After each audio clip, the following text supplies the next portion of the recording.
Welcome, folks. Welcome to the Prophecy Montana podcast. My name is Carrie, and in a few minutes, we're going to have my wife and co-host, of course, be joining us here in just a few minutes. She's making a cup of tea, and boy, I am so excited about the subject matter that we have tonight. I've been kind of just watching videos all week, and ran across a few of these videos on. Well, we're going to get into it in a second, but first of all, I would like to make an appeal for anybody watching tonight to put Queensland, Australia in your prayers. As some of you might know, our brothers and sisters down there, there's a huge cyclone about ready to hit that area. So let's keep our brothers and sisters in prayer and pray that God will protect them and keep them safe during these hard times. Now we know the weather is striking all over the world. 175 fires, Lisa, in North Carolina. Oh yeah. Yeah, that was just a very recent event. 175 fires in North Carolina. North Carolina is like it rains all the time down there. It's almost tropical, subtropical, and you wouldn't think. Now I know they have fire season, but this is not it. This is not their fire season. It's not their usual fire season. And this is usually a time when nobody really worries about that sort of thing. And I know a few of those fires were probably started by burning brush and leaves or whatnot. But because of the wind, the dry conditions, and everything that was happening, but 175, I can see 4 or 5 fires. You know what I'm saying? Under certain conditions, but 175. Where have we been seeing these patterns? I mean, these patterns seem to be developing all over the world, over and over and over again. It's nonstop. And I think God is trying to get our attention. What do you say, Lisa? Oh, definitely. I've got your headset right there if you'd like to put it on. Oh, yeah. And are you ready to be on camera yet? I got to adjust my wife's camera here, so just give me 1 sec. 1 second here. Make sure she's in the most flattering light possible. So she's beautiful anyway. So Whatever. she could look good no matter what the light is. Hey, I only hear you in one ear. Okay, push your little thing in right here a little harder. How about that? Is that a little bit better? No. No? One's dead. This side's dead. Okay. Well, how about if you were to... You see the connection right there where it's connecting into that extension cable? Push that in a little harder. Did that do it? Talk. No? Hello? Testing. Yeah, just one ear. Okay, well, It's all right. push this in hard right here. Push this in right here real hard. That's Okay. 9 times out of 10 what it is. Okay. Ooh. Okay. Well, we're having some But technical difficulties. P. Grant has joined us from Australia. He says, so far we are fine. It's been sunny today, but expecting the cyclone to cross Friday afternoon. So we are keeping you guys in our prayers, and we are praying that God's hand of protection will be upon you. We know that these disasters are falling all over the world. We've seen them in California. We've even had some flooding here in Montana recently. We've had some very cold weather. Now fires in North Carolina. There's been tornadoes ripping through countries, earthquakes, volcanoes, you name it. And nowhere seems to be safe anymore. And that's the thing, guys, God will protect us. God will protect his faithful. These are judgments that will fall upon the wicked. And to stir them, to stir their hearts into repentance, into turning towards him. If it takes losing everything on this earth, then it's all worth it. It may not seem worth it now, but it'll be all worth it in the end. When Jesus comes back in his power and his glory, he's going to be offering so much more than what this is. It still just one ear, baby? When I'm playing around with this, it goes one ear or the other ear. Oh, So there's okay. There's something in that cable then.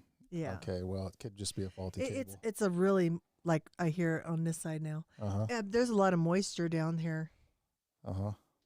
And that's probably why. Yeah, it's probably time to get a new cable for that side. Sorry about that, Lisa. Oh, it's okay. I can hear you. It seemed to work just fine the other day. But yeah, calamities are falling upon the whole world.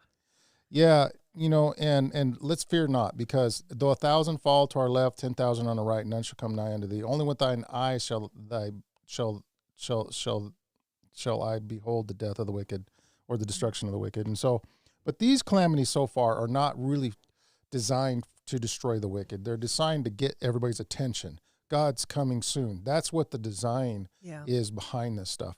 Right. And Lisa, I've titled this, I forgot what the title was already word for word, but let me look up the title real quick to get you an idea. And I know you've got some of your own subject matter that you want to talk about too, and we're going to get to that here in just a little bit. By the way, what you got wrote down there? Because I wasn't really paying attention when you were.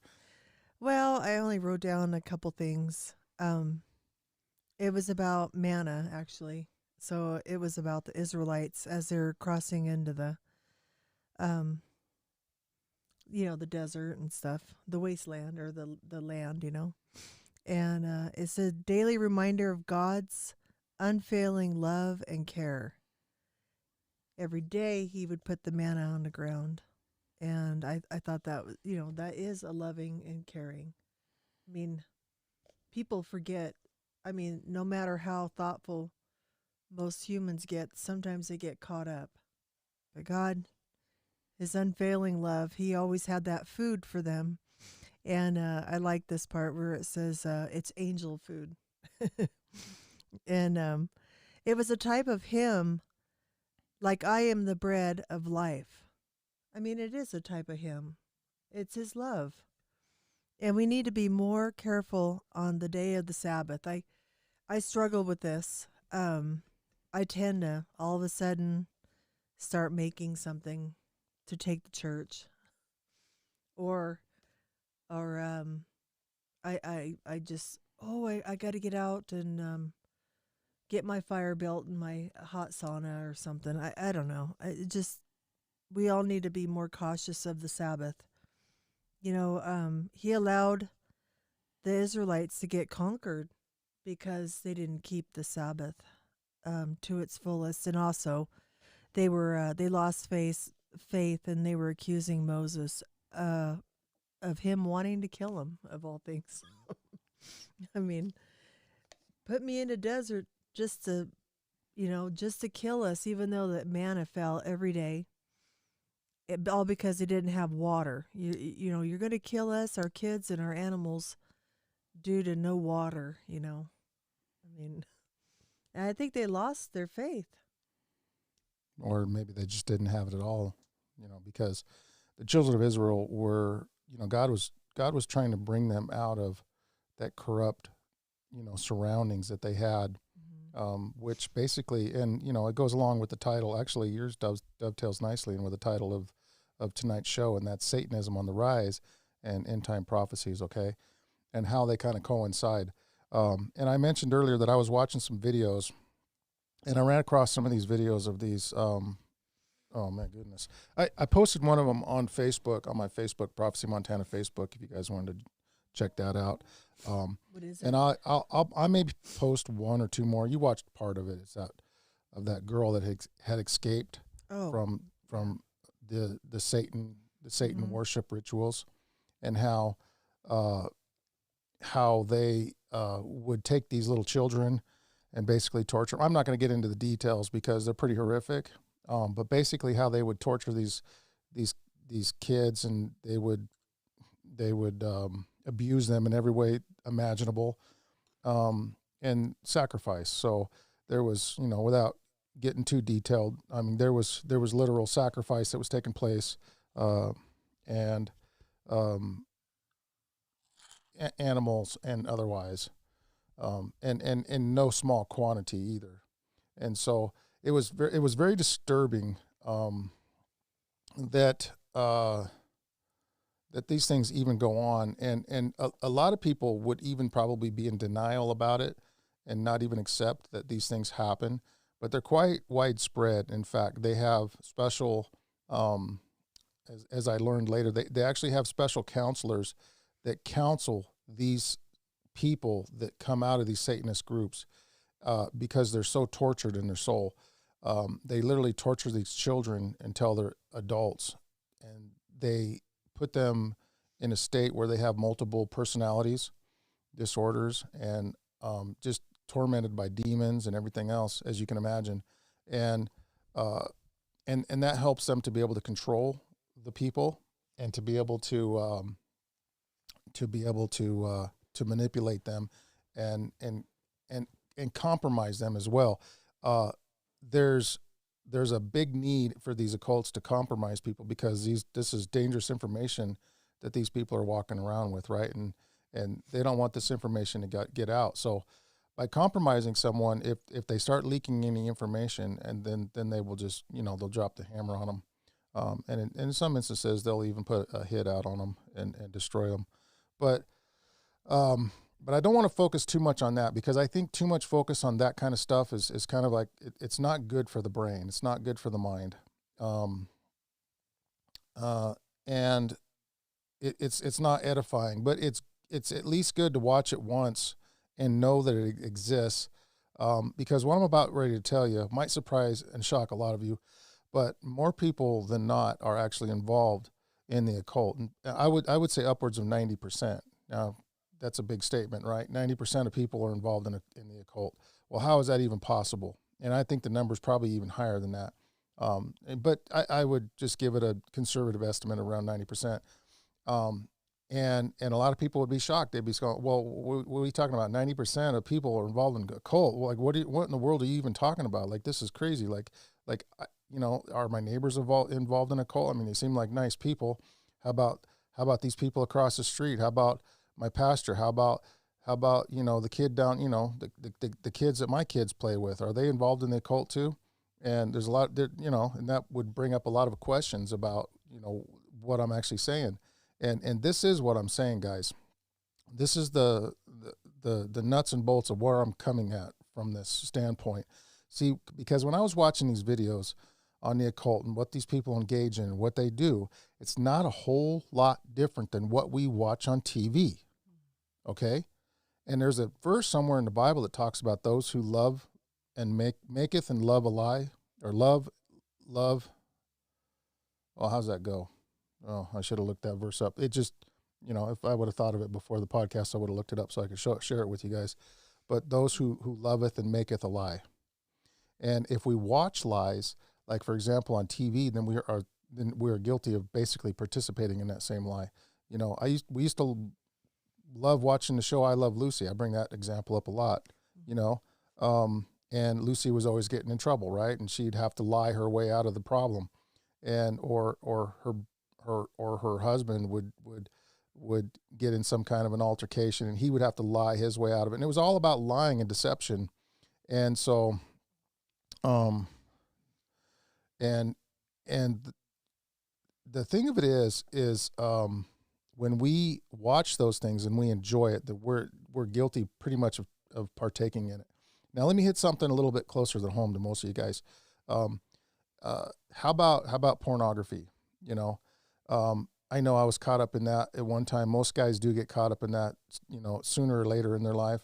And, the idea of pornography is one of those things that can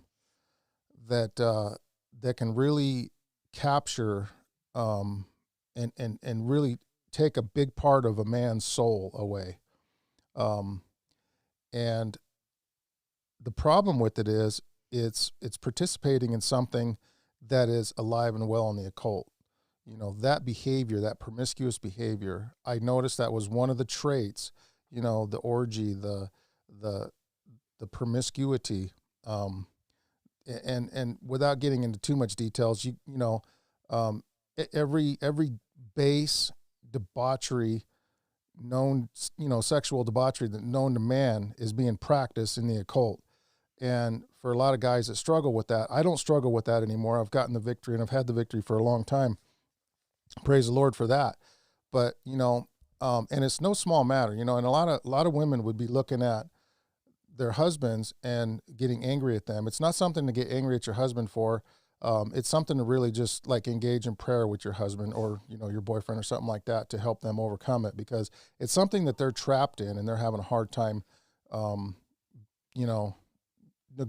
negotiating their way out of it. Most guys don't enjoy that position that they're in. And so, is that your sister? It is. You can take a short phone call if you step in the other room or something. No. Okay. So I wanted just to say that we have a son that's around 28, and his whole thing was in the music. He was into music, into video games. I don't think the video games led him astray, but I do really do think it was the music, and it was the Hot Chili Peppers, and also it was Nirvana. Was his Alice in Chains, and there was a couple No, of. Nirvana was, he's got the tattoo of that.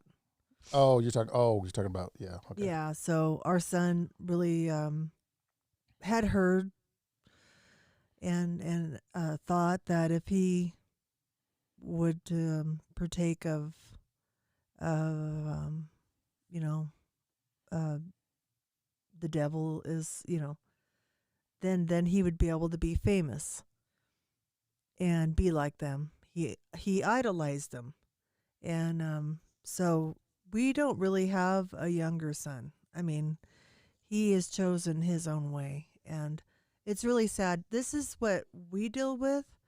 Um, a lot of people might not deal with it, but we see it, and so we're very, very keen when we see signs turned upside down, um, Rocks stacked, rocks stacked, and lines across the road, things that silly yeah. people do to try and play their little Mhm. game of Wiccan and witchcraft and whatever that they're doing. Mhm. And so, because we had our son and we saw him doing all this stuff, we have um we have always took our kids to church, and they have been brought up in the church. They've all have been a part of the church somehow and in the schools and everything, and he decided that's what he wanted to do, and he's an adult.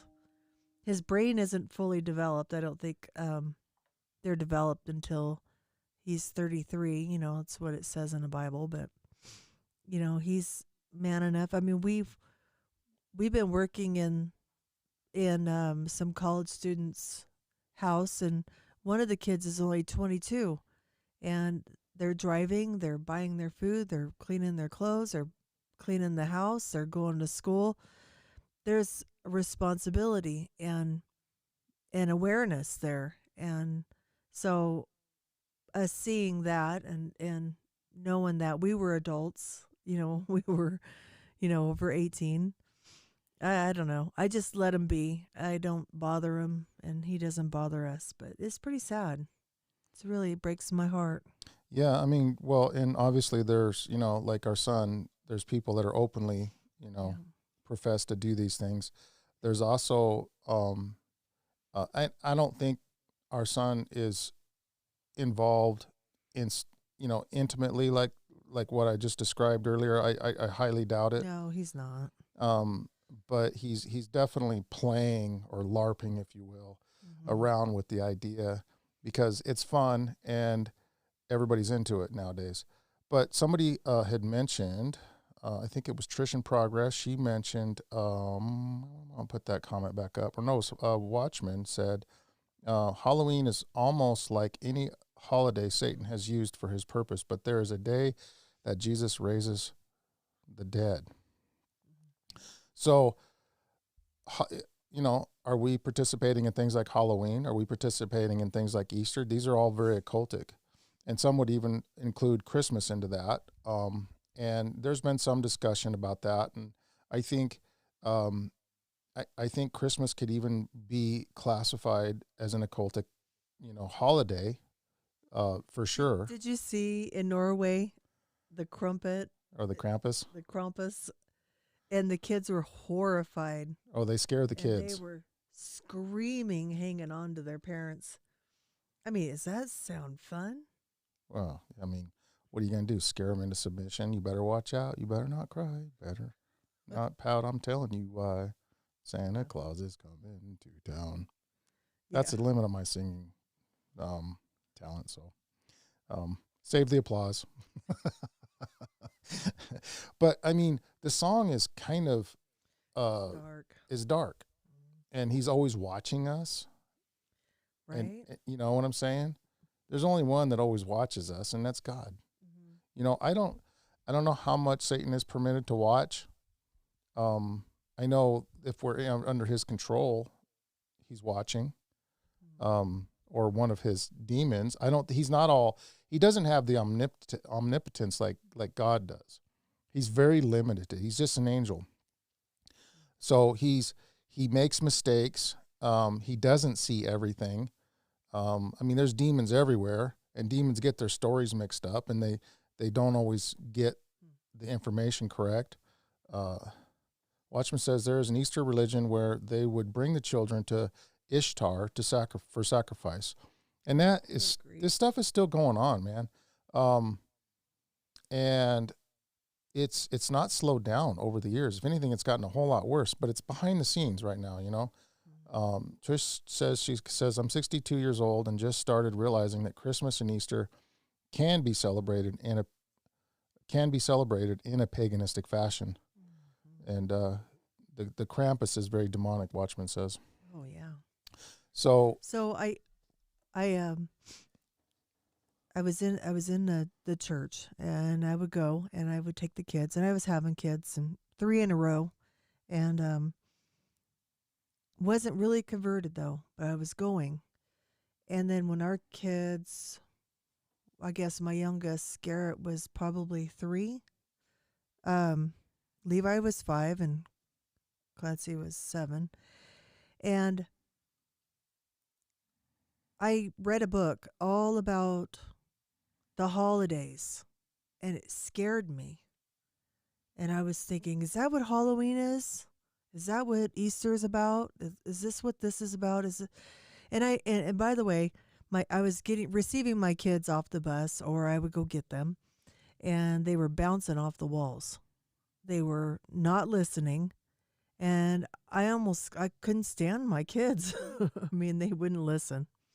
And I realized that there was one party after another.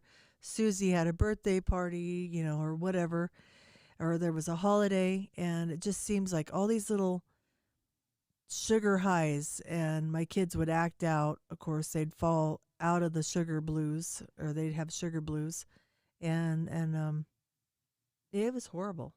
I didn't really care for it, but I tried to tell the teacher that I didn't want my kids eating any kind of candies and stuff like that. And I remember going to the school to pick them up, and they would be in the office, and they would say, "Well, you didn't want them participating, Miss Martin, so we had them in the office like you had suggested that you wanted." And it was just really ridiculous. And then my kids resented me. And I said, I just got to take my children out. I think you guys are pushing the ADD, you're pushing the medication level, you know, to my kids. What was that other medication they wanted? I'm trying to think of it. That one very popular one. It's yeah. I'll think of it in a sec. Anyways, they wanted my kids to get on that, and they were strong-arming me, and I said, no, I don't think they're not like this normally. When I have them at home, I have them raking and cleaning, and I'm talking to them, we're singing, and no, there's not like this. And they're like, well, they are when they go to school. And I was thinking all that sugar that they were eating. Finally, I did take them out of school, which you practically have to have a college degree to get your kids out in California. And I had help getting my children out. And I took all sugar away from my kids, and they were normal again. But it was a long haul, too, because you don't realize how much sugar is in everything. So A&A's mobile mechanic says, let me see here. He says, Acts 12:4, and when he had apprehended him, he put him in prison and delivered him to 4 quaternions of soldiers to keep him, intending after Easter to bring him forth to the people. Easter is in the Bible. Interesting. So Acts 12:24. That is very interesting indeed. I had not remember reading that. Do you? No. Yeah. Every time I read the Bible, I read something new. Yeah, I wonder what I wonder what uh, translation that's in, because if that's King, okay, so Acts 12:4. I have Let's my look that up Bible. real quick. Actually, I should. It's always good to look up a few verses. I might have to listen to an ad.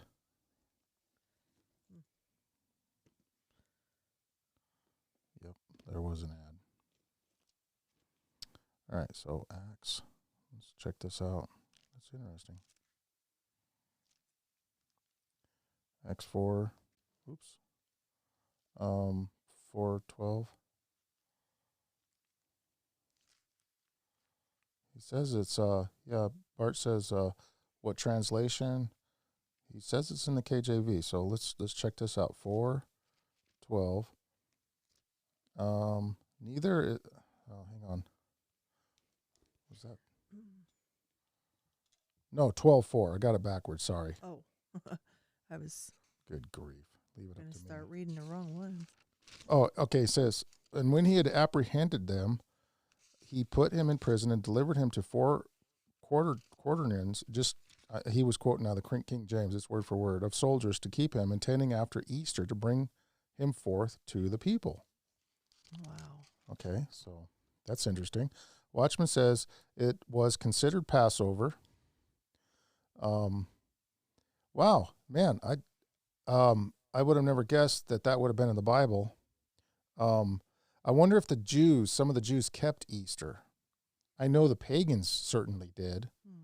And I wonder if, because oftentimes the Jews were guilty of, oh, okay. Bart says, let's check it out in the Strongs. I do not have the Strongs with me right now.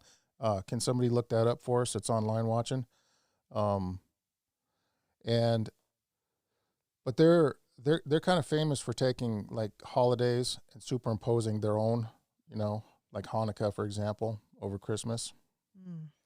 I wonder if they had something to superimpose over Easter, Well, anyways, but going back to the original subject matter, the occultism is alive and well all throughout America and the world for that matter. Now, if you look in certain cultures, you can see it in the different cultures.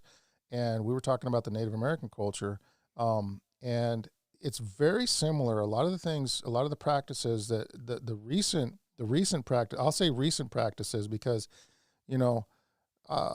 there's evidence that suggests that they didn't always do the dances around the fire that they, many of the tribes I'm talking about. I mean, some of them probably always did, but certainly not all of them. And certainly a lot more do it now than I think they used to, because of the Paiute boy that began the whole ghost dance thing with his vision.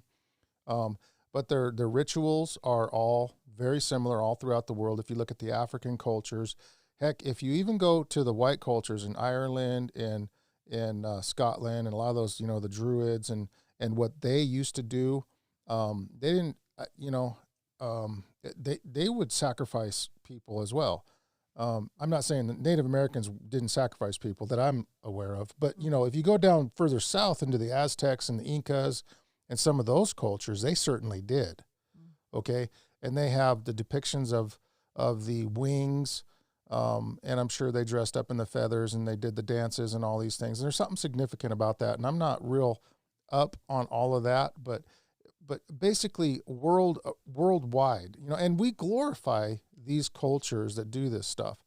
Now, I'm all about preserving culture. I think, especially if you go to the eastern part of the United States, I'm probably going to get in trouble for talking like this, but by somebody, I'm sure. But that's fine. If you guys are offended by anything I say, just put them in the comments, and I'll take my hits, I guess. But the eastern tribes, like the who am I thinking of, Lisa? Not the Comanches, but what's that tribe I keep mentioning over there? Cherokee. The Cherokee. Thank you. The Cherokee tribe have retained their culture, but their culture isn't about so much religion as it is about the way they build their homes, their bows, their arrows, their their ways of building fire, and it's a fascinating culture. That's the part of culture that I find really cool and really fascinating, is all of the different things that people, like when I look at my Scandinavian culture, you look at the religion of the Scandinavians, it was horrible. They were literally, doing the same thing. I mean, it was a very paganistic, ritualistic type of a worship, and um, and it's at its core, it's satanic. But they have a culture that is very attractive. The way they build their homes, their long houses, their boats, and the way they used to smith iron when nobody else apparently was. And so they have a really cool culture, within all of the other stuff that's going on. And so that's kind of what I like to look at and learn from, because I think that the devil has pretty much attacked all, and I'm going to say races. I'm of the opinion that the human race is one race, regardless of what color or um, or flavor you are, or where you come from in the world. We're one race. God created us. We're all descendants from Adam and Eve. The different colors and shapes and sizes represent more fully who God is, and we were created to represent God, to in God's image, to be something that, we certainly don't fit that image now because we've fallen so far from grace. But the original idea, I think, was that God would create a people that when other worlds would look upon them, they would give a better idea of who God is. And certainly there's hardly any resemblance of God in us now, but God is leading us back to that path to reinstitute that character, that likeness in us, When we went to Poplar, Montana, and we were helping that activity center / church, and we were meeting a whole bunch of Native people, young girls, young boys, young men, I should say it like that, and they looked like our kids. They had the Native eyes but you could see that as they participate in these rituals and these sweat lodges and stuff, they're really confused because they're taught multiple things and not to trust the white man. I don't know. They're very they're very harsh and they're very confused, and I think all that has to do with pretty much all the cultures. You could go to the pendulum with the Dutch in our area as well, and they don't really care for the darker race, and you've got it just swings one way too far the other way, too far the other way, and it's just sad to see the condition. But Can you holler at those dogs? want me to holler? Yeah. Put my hand on this. Be quiet. No. I think they hear us down here talking. Well, I think they're trying to get our attention because they were barking last time we were on here too. Yeah. They just kind of went off the hook. Yeah. Well, I think they hear us. They're like, "What? Where are they?" What? Where are we? Yeah. Something. As we know, no one's outside because we can hear them. We're even where the cars would park. So. Yeah. No, it's interesting, and I'll retract that statement about there being one race in this world. There's actually only two races, and that's the righteous and the wicked. Because that's right. The righteous have the blood of Jesus, the wicked have the blood of their father Satan, and so that's the only two races. I don't think the wicked have the blood of Satan. I think they're deceived. They're just deceived. Well, remember when Jesus said that he rebuked Peter and he says, "You are of your father, the devil." Oh, okay.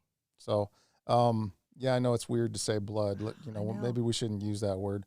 But, the character attributes, Who you're trying to be. Yeah. Okay. Yeah. And the blood represents it. Of course, it's it's a spiritual significance to it, whereas the blood cleanses us, his death cleanses us and all who follow after, except that sacrifice, right? Mm-hmm. Being Christ, and all who follow, Yeah. Do you remember that it's called Forks and Knives or something like that? Or maybe that's the Adventist one or the vegan thing, but the other one's Forks and something. It's a free restaurant for the homeless. And remember we were there feeding everybody. Someone would cook and then we'd just serve and wait on them and like a little restaurant. And then over there rolling cigarettes up and they're selling them. They're doing tarot card reading. And I was like, I'd kick them out. If they're doing that, I didn't really want to tolerate that. I didn't like it. Then one of the homeless men threw his bowl in there. This tastes terrible. He didn't use those words. Yeah, I know, but yeah. It went up in there, and I laughed, and I said, it does taste terrible. Oh, boy. Watchman gives us Jeremiah 51:7. Now they're going mad. Let's look that up real quick. They're going mad in Acts? Jeremiah 51:7. Oh, Jeremiah. Jeremiah 51:7. I only got one ear. I can hear you. Oh. Ugh. Oh, those dogs. We should, Babylon hath been a golden cup in the Lord's hand, that made all the earth drunken. The nations have drunken of her wine, therefore the nations are mad. We read about that in Revelations as well, how all nations have drunk the wine of Babylon and made drunk. Now, wine is a symbol for doctrines, right? yes. And the Babylonian doctrine, now if you just look at the pictographs and stuff that are carved in stone. What do they call those? Not pictographs, but the stone ones that are carved. If they draw on them, that's called a pictograph. If they carve in them, that's called something else. Oh, yeah, I don't know. Okay. Trish says, Babylon hath been a golden cup in the Lord's hand that made all the... Okay, she just quotes it. And so, this same wine, the same doctrine has been carried over into our modern day churches. And so now our churches are actually practicing occultic practices. And some have even accused the Adventist church of participating in some of that. And they certainly have from time to time. 51:7. Yeah. And they certainly have from time to time participated in these things. And namely, Sunday worship and Sunday sacredness is one of these things. And that the Bible is very, now if you read Revelation, of course, Revelation is deciphered through Daniel, the book of Daniel. You have to understand kind of the symbols that are given to us in Daniel. Like, for example, a beast equals a nation. We're told that in Daniel chapter 7. Waters are multitudes, nations, tongues, and peoples. The lamb is Jesus. The dragon is Satan, and so on and so forth. And the sword is the word of God. That a lot of us know these symbols already. And you take that and you can translate the book of Revelation quite easily, especially when you look at the principle of nothing new, only more detail. Ivor Myers taught me that. And so when you use that, you can start there in Daniel chapter 2, when Daniel sees, where the king sees the image, and then Daniel deciphers it. And that image is the world kingdoms that were laid out. The head of gold was Babylon. Chest and arms of silver was Medo-Persia. The thighs were brass, which was Greece. The brazen army of Greece is what they were called, because everything was made of brass. They had brass swords. They had brass shields. They had brass armor plate. Everything was literally brass, because it was an easy metal to fabricate swords and shields and armor out of, whereas steel takes more technology. And of course, the iron legs were represented Rome, and then you had the feet, which represented the 10 divisions of Europe that would come later, which were partly iron and partly of clay, where they were partly strong and partly weak, and where they wouldn't mingle one with another. It's interesting. The iron and clay always reminds me of concrete, And I wonder if that's what the prophet was looking forward to in time when he was describing that. Watchman says, we've been giving the world luxuries, and now they're being cut off. The original Babylon could have been a golden cup in the Lord's hand because it was Islamic. Is America the hindermost of the nations? Jeremiah 50:12. Some people believe that the Babylon is the Islamic, but the Islamics didn't really borrow the Babylonian culture. If you look at their culture nowadays, it's not really borrowed from Babylon. Now, their culture was actually arguably created by what we know as the Catholic Church today, but it was created many hundreds of years ago, probably over 1,000 years ago, actually. And so, and it was, they made it to be a militant arm for the Catholic Church. And so a lot of their system belief and everything is kind of leaning Catholicism, which would be Babylonian, but then they have some of their things, own beliefs that are very unique from Babylonian worship. And so it doesn't really fit the model. What fits the model is Catholicism, 100%. You can look at the priests with the fish miter hat. You can look at how they do the incense. And again, you go back to these rock pictographs. The Babylonian priests look identical to the priests in Romanism.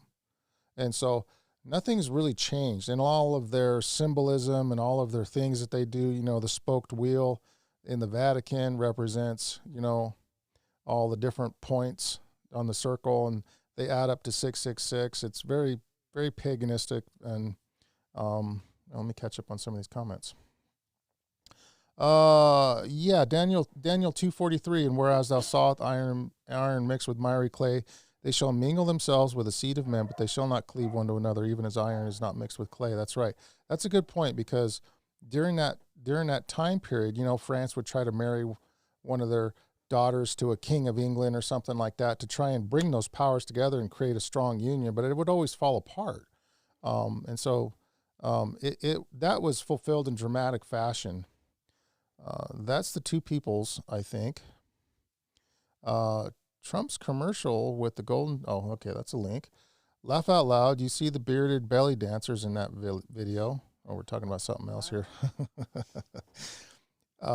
Did you know what he was saying? Or no? I saw a commercial, yeah. Oh, when was this? Just a couple, like... Did you mention that just now? No. Oh, okay. Somebody else must have mentioned it. The statue was layered with the different metals, showing of the deterioration of golden calf. A golden age to the iron and clay. Commercials pointing out the eviction of the Palestinians, which is prophecy of Zephaniah chapter 2 and Luke 21, 23 and 24. The Roman Catholic Church was founded in 1054. Well, so... And it was universal. Well, it was before that, actually. It took all those pagan, or however you are, you come. It was universal, and you could bring whatever you think. Yeah, however you think. But I wanted to talk about this just for a second here with Trish and her comment. 1054 was the date that she put on there. It was actually much earlier than that. It was just actually the Roman Church in the beginning was a very good church, and it was pure and undefiled. But as so many things happen over time, you know, they get corrupted, and so what happened is by the time around 300 A.D. came around. There was an emperor who made Constantine, or gave Constantine the power. And basically, no, how'd that go? Constantine saw a vision, and in that vision, he saw a cross, so-called, right? And that was the sign that he was to go and baptize his army and make them all Christian. And so, and then shortly after, in 321 A.D., was the Sunday law, was the first Sunday law. Yeah, Bart says they claim Peter was the first pope.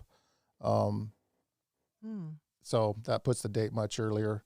And so I don't think Peter was the first pope, but that puts that date way, way back, you know, according to the tradition of the Catholic Church. And so that's a good point. I forgot about that.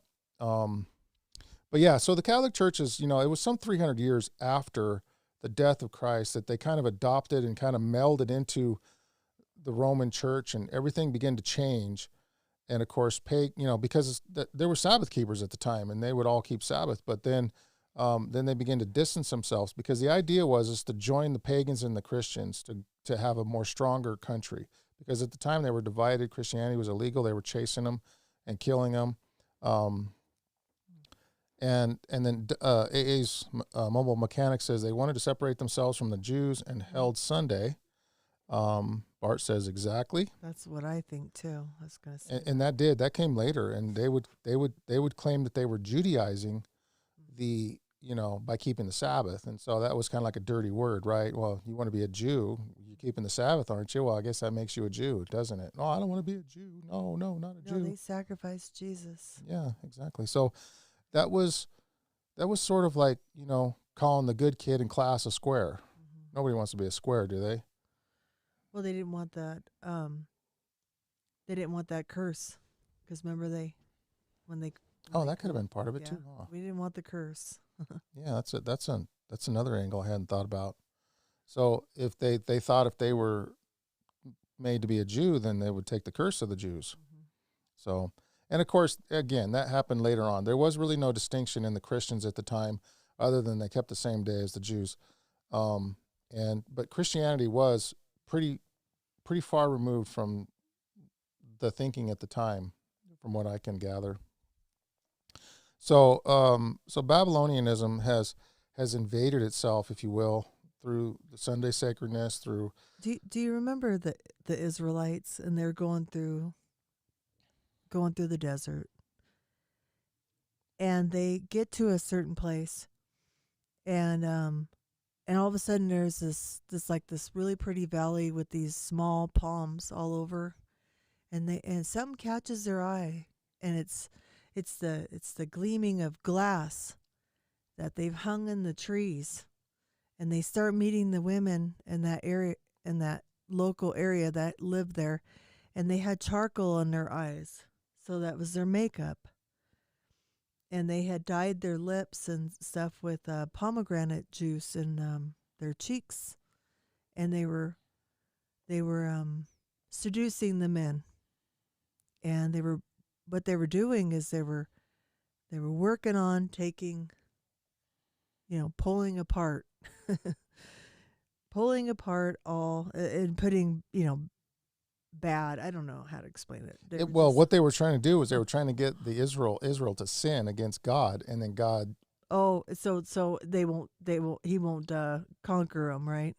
Yeah. Yeah. Okay. Yeah. I mean, because they couldn't curse the children of Israel until they caused them to sin. And as soon as they sinned, then they were able to go after them.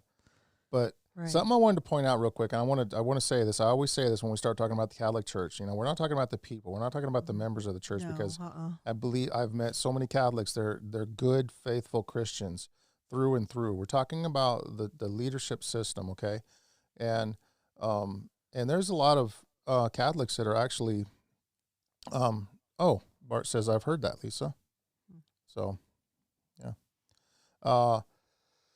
So there's a lot of Catholics in our church that former Catholics that have joined our church, and so we have pretty good insight on what they used to believe, and so we consider Catholics our brothers, and we consider a lot of other people from a lot of other church our brothers and sisters as well. And so it's not that we're trying to separate ourselves from any like belief system, but rather call out the sins of Babylon, and for those people to be informed and for them to make choices for themselves, rather than just being kept in the dark the whole time about something. When I see that on Mount Sinai, the 10 Commandments, because I had my dad and my mom are Catholic, and I was christened Catholic. My dad says, "Why do you believe like that? Is that Carrie? Is Carrie the one, doing this, And no, I've been reading, Dad. In Genesis, it said God had made the world, and he had made man, and and he rested on that day, and that was Sabbath. And then on Mount Sinai, same thing. He wrote it with his finger, actually twice, because wasn't the Ten Commandments thrown down, and then he had to go back up and get them again. Um, so that's that was God, our Creator, that did that and said to hollow that day. And so when I'm thinking, when I was telling my dad about this, he didn't have anything really to say, and you could see that he was thinking about it. And I really don't know the end result of that. He passed away, so a couple years after I told him that. But my job was just to bring it to him, and that's all we could do. This is a dying world, and we want them to really look at the Bible and keep the Sabbath, and prepare on that day, the day before actually, and keep all the statutes that is required, and that's why I was saying, the preparation day. I don't want to be, stoking my fire, or making casserole to take to church. I want to be more vigilant about that. So. Yeah, I mean, and we should be in a constant state of reformation. There's Yes. always things that all of us can improve upon, and just because we know something that somebody else doesn't know, that doesn't make us better than them. It just makes us more informed. Whether or not we follow it is the important thing. And even if we follow it and they don't, that's still they're still our brothers and sisters, and they have to be treated with respect. And Christianity has lost that. They say, "Oh, you don't believe like me. I hate you." And this is the problem with so many religions, right? And but God's religion, Jesus's religion, is not that at all. Jesus said, "Come unto me, all ye who are burdened and heavy laden, and I will give you rest." And so, it's an appeal to all of mankind to come unto Him. And it's like the fields, where the person got paid the same amount as the one that just came 5 minutes, and then the day ended. He got paid the same amount. It doesn't matter when you come into the fold, as long as you are learning, and your heart is burdened with this, and then you look into it, and you come as you are. I don't know. Well, and it will matter, like, what fold we're in the last days. Now, there'll only be two people. Now, there's a lot of talk about religion and what's the right religion. And of course, everybody should believe that their religion is the right one. If you don't believe that your religion is not the right one, then get out of it immediately, because there's something else out there. But we know that whether or not the religion is the correct one by the way they worship God, by the way they love one another. We're given lots of examples, right? You will know them by their love one for another. Now, there's a lot of Sunday churches that love each other, right? They have a lot of love for each other. I've been in these churches. And so that would be an identifying mark to let you know that those are God's people. And they don't only love each other, but they love other people as well. Now, God is calling them out of that particular system of worship. Okay, those are His people. Okay, those are sacred people, but they're calling them out. And so they have a responsibility now He says, "My people hear my voice." It says, "My sheep hear my voice," and they come. And so we recognize the voice of God, and that's what makes us different from those who reject the voice of God, because there will be those who will say, yeah, that's what the Bible says, but I'm going to believe this instead. Or, yeah, I know that's true, but I would, my mom and dad will be mad at me, or my brother and my sister, my husband, my wife, then it's going to create a lot of friction in the family. So it's better off that I not do those things. So Jesus says, if you love me more than your brother or your sister or your mother or your father, you cannot, there's no place for you in heaven.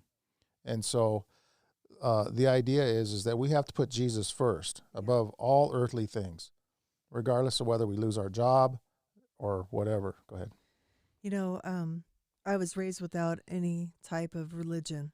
I was christened, like I said, as a baby, but a couple sisters back, my mom and dad lost a daughter, and I guess they lost their faith, and they didn't go to church. And when I was brought up, there was no religion in our house.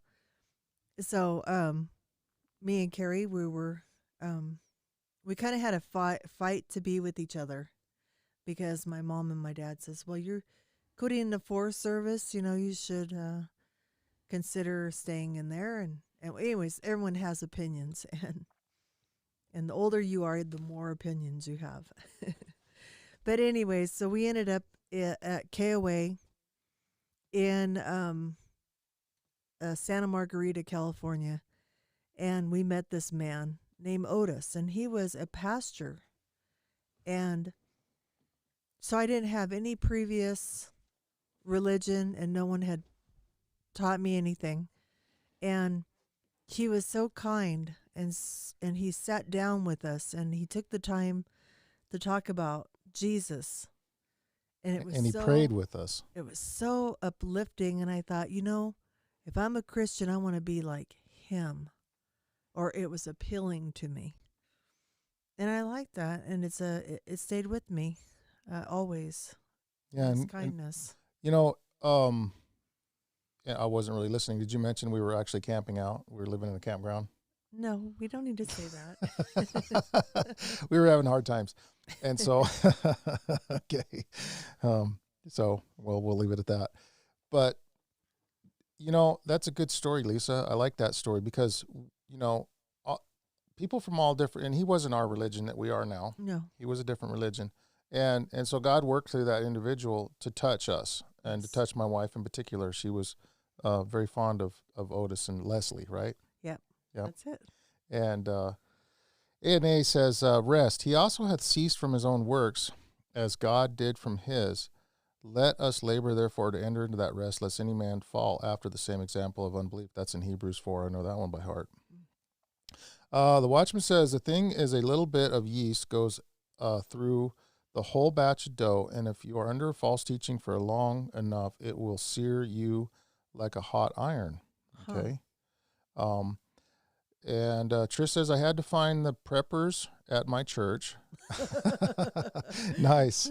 Yeah, nice. Now I know who to team up with locally should the need arise. Exactly. So well, you got to be careful that they're preppers and not hippies. Is there a difference? Yeah, there is. Okay. Yeah. Well, hippies are okay. My story about hippies. Like, I grew up hating hippies, right? Even though my parents, I learned later, were kind of, hippies, which probably would have horrified me back in the day if I had actually known that. But, we were, we kind of were in this little group of people that, California was the birth of the hippie era.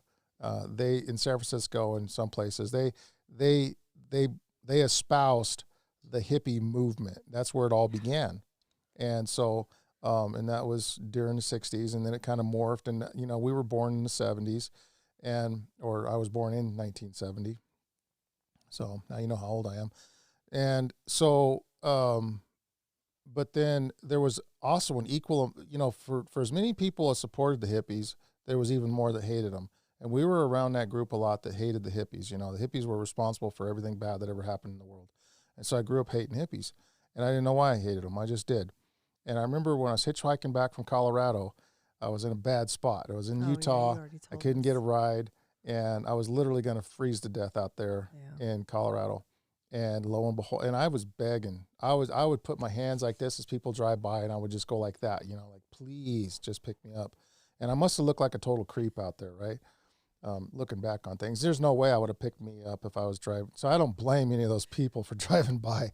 And middle of the night, there's this strange guy on the side of the road. You see him at the last minute, and he's begging for you to pull. No, heavens, no. Don't pick that Q-tip up. Don't pick that honky up. It could be a crazy man out there. We heard stories. What's he doing out here, huh? Because they're going around him. Yeah. I was even playing dead on the side of the road, hoping somebody would. Yeah, I was desperate. I was And super just desperate. think, everybody, he could have took a bus. It was not as exciting. Jeez. Anyways, Could've I was a died. cheapskate. I only had like $200 in my name, which everybody that picked me up said they were surprised I even had money because they never met a hitchhiker with money. Oh. But I wasn't your average hitchhiker, you know. But so here I am out there in Utah, freezing to death. I fall asleep on the side of the road, and I'm praying to God the whole time. And it's so dark, I can't even see my feet where I'm walking. I can just kind of feel the ground. And every now and then I could put the skyline against the terrain and kind of see the topography a little bit. I noticed there was kind of like a little bank that kind of went up on the side of the road there. And so I just walked over there, and I was tired of walking. My legs just hurt. It hurt terribly. And I fell asleep, and I woke up some time later. I have no idea, but I could not get up. I could not get up off of this shelf I was on. My legs wouldn't work. They were literally frozen. And it took a little while to get them working again. And I got on my feet again, and I walked out to the road, and I just, in desperation, I cried out to God. I says, God, please save me. And the very next car that was driving by, and you know, you could hear these cars from a long ways off, but it was so dark you couldn't see their headlights until they were right on you. You can kind of see a little light out there, but they didn't, you know, really shine in your face until they were just boom right there. And so a lot of times it would look like they were going to stop, but then they would just keep driving, you know, because of the way it was. And so I was very surprised when the next car actually stopped, and I kind of looked at it for a while, like, is it stopped? Is it still going? You know, I couldn't perceive it. Huh. And then, but it was still there. So I thought, oh, this guy stopped. So I ran up there as fast as I could. And right when I got to the van, skulls, you know, Grateful Dead, you know, all these hippie symbols, and oh man, I opened the door to that van, and the dude's like, "Hey man," he's like, "How you doing, my dude?" I was like, "Oh, this guy's a straight up hippie." But you think I was gonna not get in that van? I got in that van. That guy saved my life. And I think, you know, some people ask if God's got a sense of humor. Well, you know, I don't know. Maybe he does, but I think there was a lesson that I needed to learn about hating on people that I didn't know. And that guy picked me up, and he drove me all the way to Las Vegas, Nevada, where I was able to get off at a truck stop and found a ride right away in Las Vegas. So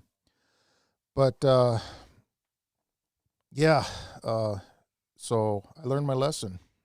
And so ever since then, I don't really go hating on people. Let me see here. It says, if I hide in a shelter, it won't be from God. It'll be from bad people. Trish says, plus my church was a bomb shelter back in the day. I feel safe there just in case bug out at the church.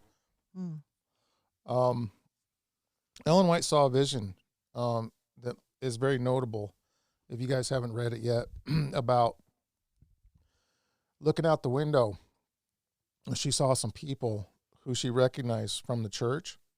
And I might be getting this off a little bit. It's been a long time since I've read it. But she went back inside like we often do. And you hustle around picking your things up real quick, you know, so you're kind of making yourself ready for company. And then she thought to look back out the window. And when she looked back out the window, she saw that these were people that recognized, but they had evil faces and they had bad intent in their heart. And that was basically the end of the vision as far as I can remember it. But the point of it is there's going to be a lot of people that we know and that we love that are dear to us that in those last days are going to turn against us. And so Trish says, I totally think God has a sense of humor. You know, I got a really good perception. I mean, I'm not the brightest person out there, but I could perceive people. I can tell you their demeanor. I've got that. It's a gift. I think it's a talent that God gave me. I could tell people are honest or not when I meet them. I have to meet you in person. Like in the church, I try not to judge, and that's my thing. I'll say, oh, you know, it's another sleepy Joe in the church or something. And I try not to do that. But it's very hard for humankind not to think like I hate the hippies, or you know Well, it's always it's they're not easy. godly, and Yeah, it's easy for us to make somebody else out to be worse than we are, right? yeah. And that's how humans roll, and that's sort of what makes us feel better, is if we can point out a sin that the other guy's doing that's worse than our sin. But hello, they're all just sin. We're all sin and fallen short of the glory of God. That's right. Um, it says that there won't be crying in heaven. No. Doesn't say laughter though. Okay, so all tears will be wiped away. Mm-hmm. I'm sure there'll be laughter and humor. It's what makes us who we are. We shouldn't hate, but we can be sorrow or sad. Exactly.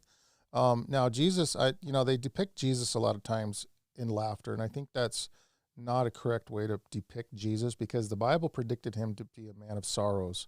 And so he was very heavily burdened his whole life. And so this idea that he was, partying and stuff like that, it's some of the depictions of Jesus show him out there just laughing and having a good time and stuff. And that's not at all making wine and being with Mary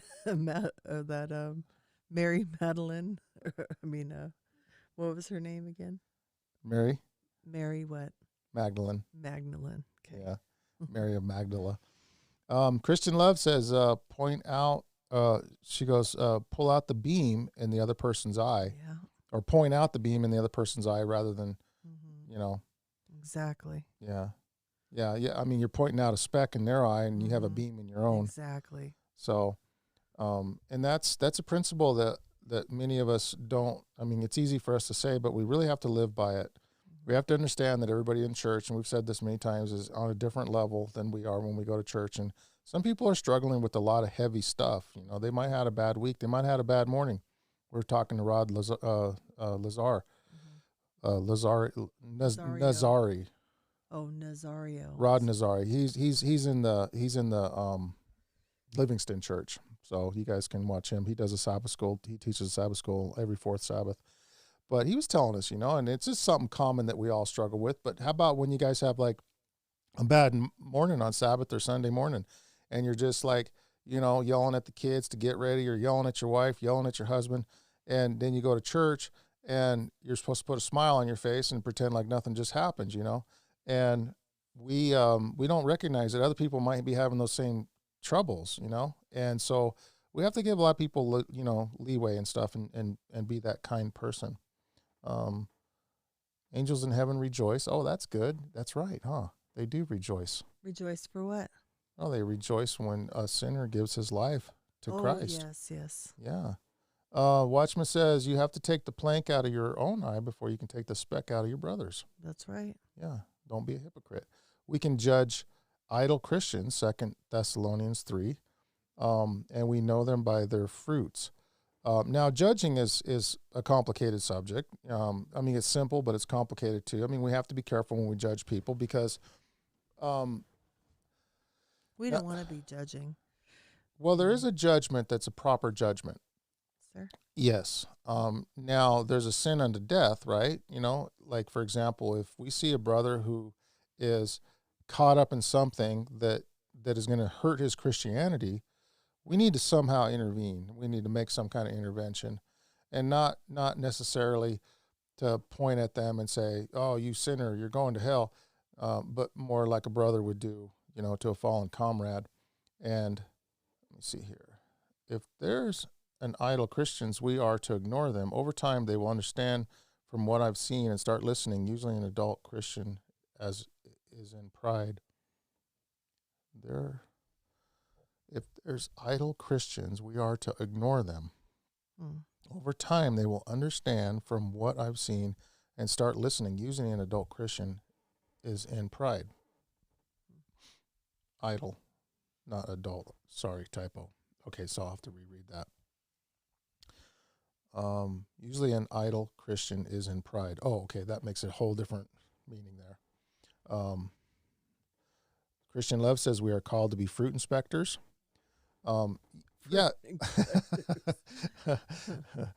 Well, listen, and she clarifies. She said fruit of the Spirit. Oh yeah. Okay, love, joy, peace, and so on all those. And now, okay, so back to the thing of judging. Now there's leaders in the church. They're held to high responsibilities, right? Mm-hmm. And they should be under scrutiny. There's no doubt about it. And they should be prepared to be under scrutiny. There's members. They're under a less of a burden of scrutiny, right? Because the members are all in a different place. And then there's visitors. Visitors should never be judged. No. Visitors are just welcomed as they are. They come right in. But there are things that the visitor has to understand in order to become a member. Okay, what are you getting yourself into? Okay, well, here's what we believe, right? Mm-hmm. And here's what you're getting baptized into. Remember the disciples that didn't know of Jesus? Later on, they were rebaptized because they weren't baptized into Jesus. And so they learned some new truths, and so they were rebaptized in these new truths. Mm-hmm. Watchman says we can rebuke and correct. He says that we can also expose evil. And yeah, both of those are true. Now, the rebuke and correct, like for example, okay, I'll make an example here. There was an individual in one of the churches we attend to. We're not going to name names, but he was actually caught up in this affair with this other woman. And he was one of the... I was going to bring that up. Were you? Okay. And he was actually one of the elders in the church, okay? And he was giving Bible studies, but he was going alone to this single woman's house to give Bible studies, which right there was a big red flag. That was a big no-no right there. Never, ever, ever put yourself in a situation where you're alone in another woman's house for any reason whatsoever. Now, a wise elder, a wise member of the church should always go, bring their wife, bring a friend, bring another elder, bring somebody along where there's always an extra company, if for no other reason that people cannot create some kind of scenario. Yeah. We have to abstain from all appearances of evil, right? And so, but this individual started this affair with this person, and it was a very damaging affair because he had a venereal disease, which nobody knew about until after the affair, and she contracted it, and it was devastating. And it was a huge rift in the church that it caused. And later on, he tried to go teach someone else. Well, he was sharply rebuked, and he was disfellowshipped from that church. And he didn't leave the church. He went back through baptismal classes, was rebaptized as a member, but was never made an elder ever again. Mm-hmm. Okay, so there was consequences to his action, and I think the church handled it perfectly.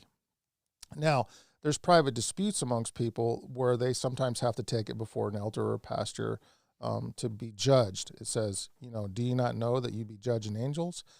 How can you not judge yourselves? In other words, they shouldn't be suing each other, right, in courts. There's things that we can work out together as a people inside the church. And I know this is like an idealism that I'm putting forth to you guys. It's not like a perfect scenario. Idealism is what it is, right? This is the ideal scenario that literally never exists, right? But it is the ideal scenario. So don't necessarily expect it all to work at your guys' church like that. Some churches are better at it than others. And, we're all just human, and we're all trying to, some churches are very small, and they can't deal with this stuff. They don't have the manpower and the talent to be able to deal with some of these things that go on. And you can't blame that church either, because certain individuals can really handle things better than others. When you look at the large churches, they got a lot of different people with a lot of different talent. Now, they usually have more problems, but there's usually more, there's more ways of dealing with it. But it all goes back to that we're just people, and we have to have that kind, forgiving heart towards another. But yeah, certain things just can't go on. Like, if there's somebody touching little children, that has got to be exposed immediately. There is no tiptoeing around that sort of stuff, right? I mean, that has to come out immediately, has to be dealt with immediately.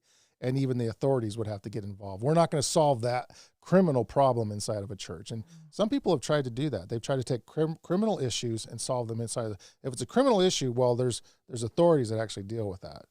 But if it's less than criminal, it's just a misdemeanor from brother to brother or sister to sister, well, then the church can handle that. So, well, I had an issue with someone that kept showing himself, and it never got resolved. But I just don't go around. I'm not by myself, and I'm not going around, his domain, and but yeah, there's no one's perfect on this world, and we got to know that there's flaws and of people everywhere. That sin has marred everyone. Yeah, and Watchman says, I wanted to read this little quote: "An elder can heal, but he must live by a very strict standard in his life." Okay, listen, elders. That is a good point. Elders are really called to a high calling, but many of our elders don't live to this high calling, and it's unfortunate. Well, our churches are so small that we don't really have a pastor, and he's so far stretched. Yeah, he pastors to multiple churches. Like 4. Yeah. And our church over time, I feel like it's improved. And I mean, I should be careful with what I say, but I do. I feel like it's improved. I feel like the quality of leadership is much better now than it ever was. And that's just people coming and going, and so, but I've said it before, like if there's a church and there's problems in that church, we shouldn't leave that. I mean, we shouldn't necessarily leave. I shouldn't tell people that they shouldn't leave a church, but we shouldn't necessarily, leave that church just for those reasons alone, because that church very well may need a light in it. You know what I'm saying? Because there's always that kind old lady that you meet, right? No matter what church you go to, there's always that kind old man or that kind old lady, that veteran of Christianity that's always there, greeting people, or and they're quiet and they're unassuming, but they're always there. They're a shoulder to cry on. They're a hug when you need it. They're just they're good counsel, good godly counsel. They're an ear, when you need to talk. And almost all churches have those. And, as we become mature in our Christianity, we have to understand that, maybe God's calling us to be that person at some point in our life. Yeah, I agree. Yeah.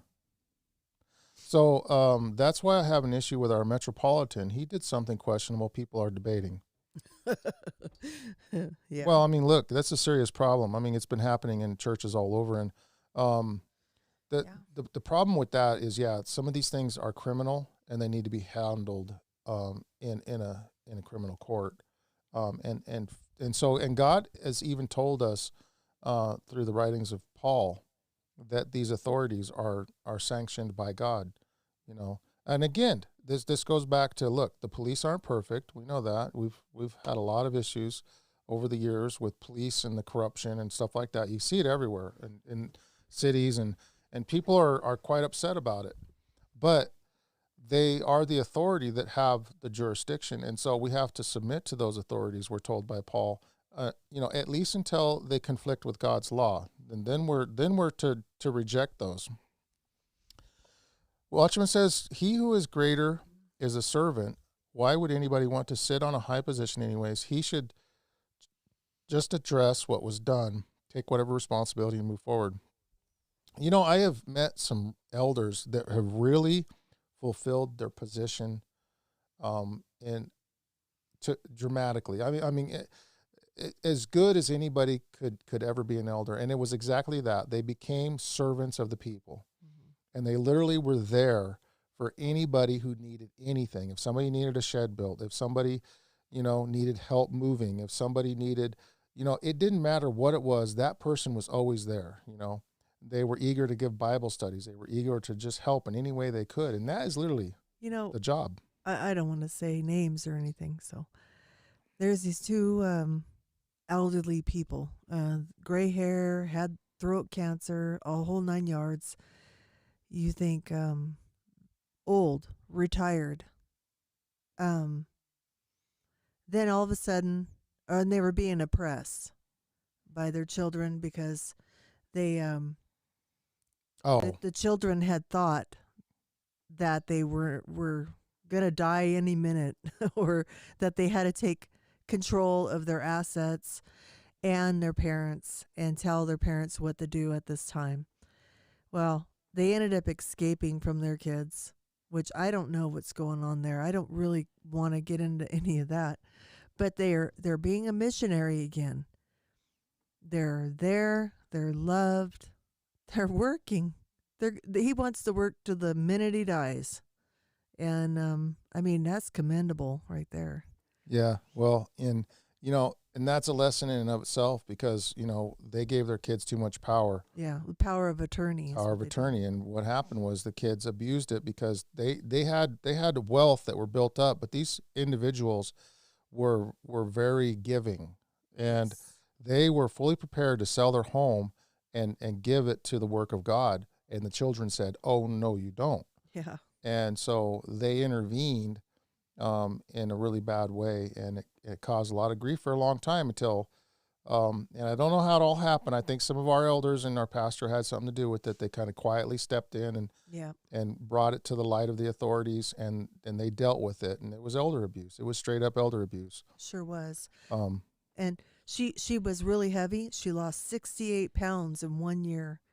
And then he overcome his cancer, and he's out doing, being a young old man because he's just got a really big heart, and he's there for everybody. And those are some of the most wonderful people I've ever met. And you guys, yes, they are. Give you a little clue. You guys know them too. They're from way back a little ways, but Yeah. that's all I'll say. But everyone has their own problems. So I told you about our baby, our youngest. Now our middle son, his girlfriend or fiance had passed away. It's been about 2 years. I think she was 28, and she was so beautiful. And he kind of dove into beer or substance abuse, and got all these tickets. So now he's got like speeding tickets and DUIs and no insurance, and then they're just picking on him now. No insurance, and then no driver's license, and no insurance, and before he can even start working on anything, he's getting another DUI or another no insurance. But it hasn't caught up to him, and now he's really going through a tough time, and he's like, well, I believe in God, Mom. You taught me everything there is to know about God, and I'll just wait it out. When do you think he's coming? I said, well, no, I think you probably not soon enough for you to take care of, for you to escape from all of your responsibilities. Yeah, you're gonna get it, and just have a positive experience, But no, he's being an outlaw, and I feel like he's always running now, and he, he's always calling us. There's always a cop looking at him. That's terrible. So Trish here, I want to read this and address it. She says he doesn't think he's doing anything wrong. It involves drinking alcohol in an event. There is recorded proof. Okay, she's talking about her pastor here. Oh, now there's a way to deal with this. Okay, now if he doesn't think he did anything wrong, obviously he's already been approached by it. And the biblical way of handling this, we're told, is for one person to approach, right? And if they rebuke that one person, if they don't come upon an agreement, then you take a friend, right? You take an elder, or and this should be handled with the people who have more authority in the church. This is not something that the lay people deal with. But then there's several people that would approach him, and if they still don't relent, then they take him before the whole congregation. And she says, well, Watchman says that, we should forgive 7 times 70. That's right. He says also that a regular drunkard is forbidden in the Bible and we should keep sober-minded. But I know that we all fall short, so he just needs to try to do better, I guess. And says, Trish says yes. Watchman says yes, there are temporal ramifications. Double A says, that's how I feel about my missing tooth.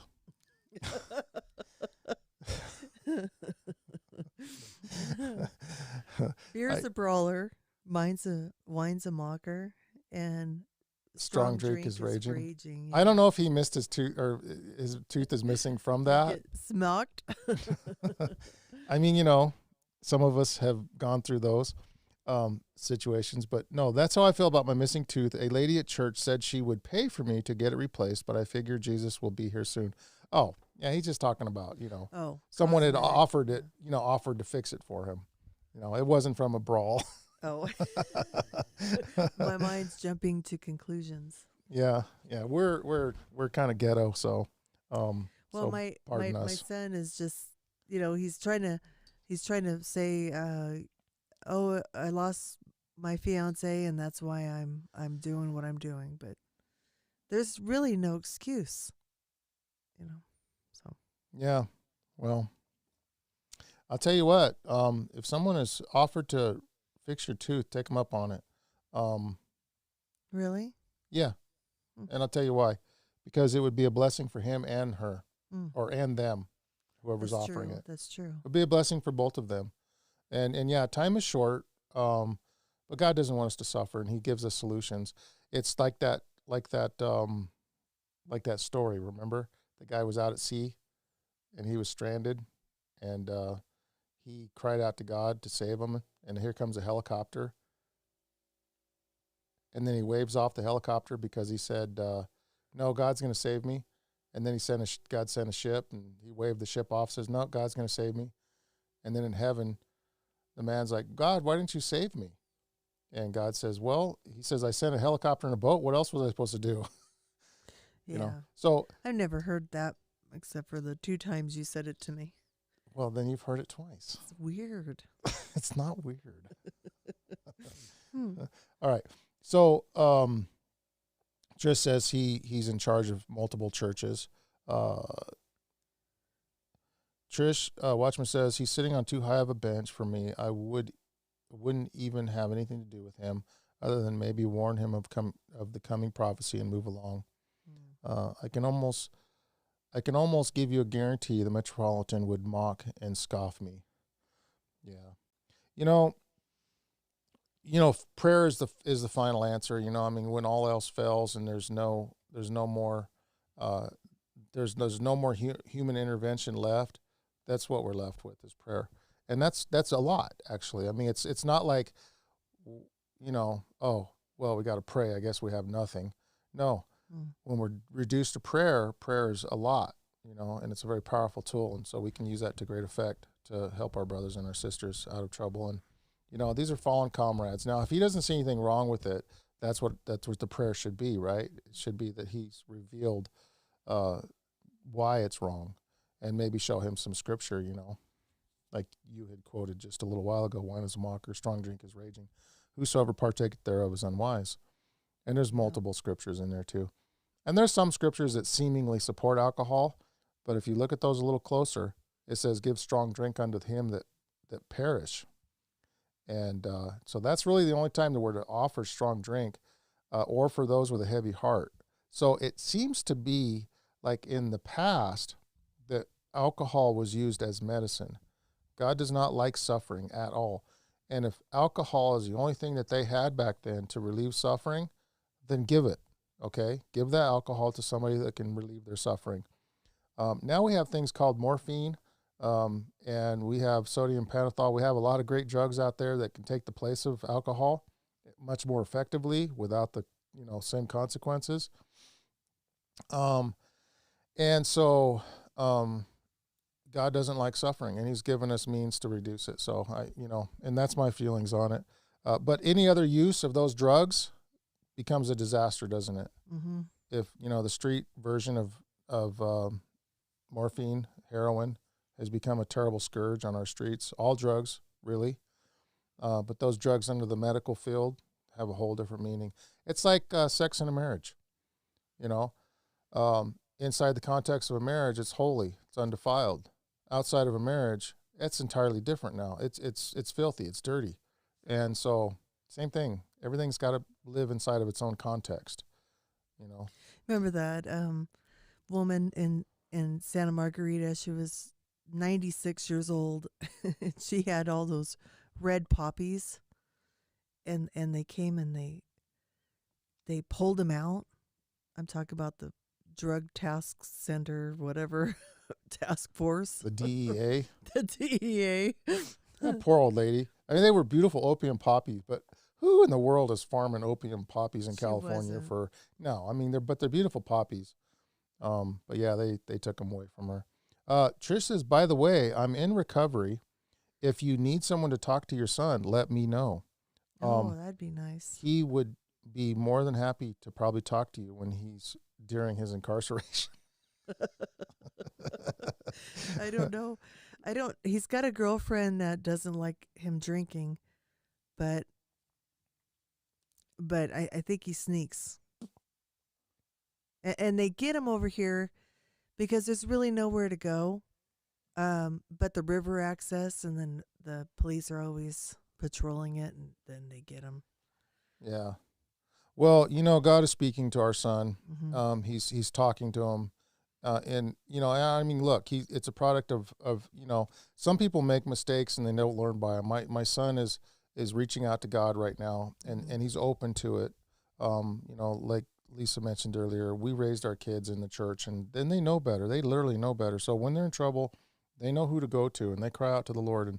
And so it's not a bad place to be, you know, in mourning. And thank you, Trish, for that, because yes. That's our duty, isn't it, to reach out and to counsel one another exactly. during those times when, and, you know, someone else in recovery can help, you know, an alcoholic or someone who's addicted to drugs a lot more effectively than someone who doesn't understand it. Mm-hmm. And so we all have our strengths, and praise the Lord for your clean, you know, for you being clean and free of yes. of you know, drugs or that alcohol. Was the hardest thing to overcome. Yeah, you battled that too, didn't you, Lisa? Well, my dad would put wine in our bottles. We grew up with it, and I used to run, and you can hear the can rattling on my teeth as I'm like 4 or 5, just drinking the last little bit out of his beer, running to go get another beer for him. Yeah, I mean, I think I was prone to be an alcoholic. Yeah, it's a genetic predisposal. You know, to say that we're born into sin is literally true. I mean, look, you know, these people that say they're born into homosexuality, I believe that. I believe they're literally born into that proclivity to sin, right? That's not to say that they were born a woman. I mean, but we're born with some circuitry that's been fried. We're not born whole. And so when we get to the age of accountability, and especially if we let these things cultivate in our mind, we become deranged. And almost all of us have lived a deranged life. I mean, there's very few people that haven't. I mean, there are those rare exceptions, those people that you see that seem to just live a really great life from their childhood, and they never really stray. And I really tip my hat to people like that. Now that wasn't our experience at all, but no, we grew up hard. We grew up really hard. Yeah. Let me read this comment here. Are prescription medications prescribed viewed as drugs? Yes, you can get a DUI. That's what happened. No. That's not. Well, yes, that's true, but that's not what she's asking here. Oh. AA says if it's abused. Yes. Watchman says silence. That's a hard one. I take blood pressure. Okay, so no, it's not hard. If they're prescribed, you know, God has given us doctors to ease our pains, to ease our sufferings, right? Yes. And I just kind of address that. Prescribed drugs can sometimes, if they're abused, look, that's something for the individual to determine in their own hearts and to speak with God about it. Because if you are, and a lot of doctors will prescribe pain meds that are damaging to people. We knew somebody, a dear friend of ours. I was gonna say, I had a head-on collision. I barely lived through it. But I was an alcoholic, like Levi, riding around on a motorcycle, and anyhow, I get into this accident, and then I'm in the hospital, and then they release me, and they give me codeine, right? And then I'm thinking I'm taking this codeine, but what happened, and I just learned this a couple weeks ago from my sister. Apparently, how I saw it was I was on the floor on a mattress because I couldn't get out of bed because it was my knee, So I was right there, and I had my little urine pot or whatever, and but I would look for my pills and they'd be gone, and then my dad says I threw them out the window, And I thought, why did he do that? That's horrible. I'm hurting. But my sister told me it was because my mom was taking my medication, and she was prone to addiction. And I never saw her like that, only with food addiction, but never no pill addiction. And obviously my dad had seen it, and he tossed my medicine. Anyways, that makes a lot of sense. And the pain and suffering that I suffered was, was worth it. I mean, that she didn't get addicted to them, and because we know some people that get addicted to it, they end up getting a divorce and separating, it can get really ugly. But yeah. So. Well, she said, okay, this is interesting. This conversation is getting good now. So she says, but are not all drugs still drugs? Okay, question mark. And how is man-made drugs okay, but drugs like weed are not? Now, let me kind of try to explain that a little bit. Now, we're told in the Bible that all nations would be deceived by her sorcery, speaking of the beast power, the beast, the woman riding the beast, okay? And so if you look up that word sorcery, the word in the Greek is pharmakia, okay? Do a little search. Get your Strongs out and do a search on sorcery. And it will lead you to the word pharmakia. And pharmakia is literally something that the sorcerers would administer drugs or potions or something along those lines for mind-altering, hallucinations and whatever to aid in whatever witchcraft that they were practicing. Okay, there's that, right? Now there's the verses in the Bible that says a little wine for thy stomach's sake, give wine unto those who have a heavy heart, and give strong drink unto those who perish. We have those verses there. Now, seemingly, the alcohol is to relieve the pain, right? Is to relieve the suffering. So drugs that are designed, now, it's always best under a doctor, right? We self-prescribe and self-medicate all the time, right? We do it with all kinds of things. Self-medication is not the best way to go because we don't know where to cut the line. We don't know where to draw the line, right? And your tolerances go up too. Well, and we're self-deceived. Yeah. We'll convince ourselves that we have a pain that we need to treat with the drug. Yes. Right? And therein lies the problem, because the drug is creating the pain that we're trying to treat with the drug. And it's this nasty cycle of addiction that we get caught up in. And addiction is our enemy, okay? Now, there is